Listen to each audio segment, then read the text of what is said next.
Hey, Steve Magnante here. You probably know me from the Barrett Jackson Collector Car Auctions on History Channel, and of course my podcast or my YouTube show, The Junkyard Crawl. But I also have a lot to do with the great folks at High Octane Classics. And I'm happy to say that on August 5th and 6th, High Octane Classics is going to bring over 15 vehicles to the second annual East Coast Classic Car Auction, brought to you by North Country Auctions in Dighton, Massachusetts. Among the 15 cars that will be brought there by High Octane Classics will be this 1987 Buick Grand National. Very low miles, great example of the breed.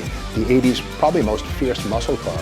But again, this and 15 or so other classics will be coming in from High Octane Classics again to Friday and Saturday, August 5th and 6th, the second annual East Coast Classic Car Auction, brought to you by North Country Auctions in Dighton, Massachusetts. I'll be there on Friday night at the preview, as well as all day Saturday, giving live auction commentary about the cars as they cross the block. And I'll be happy to sign autographs and meet and greet all my friends in the collector car industry. So again, remember, August 5th and 6th at Dighton, Massachusetts.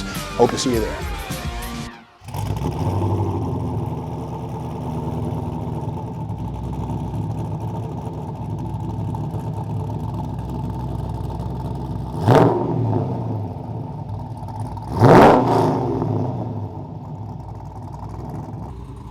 Mm-hmm.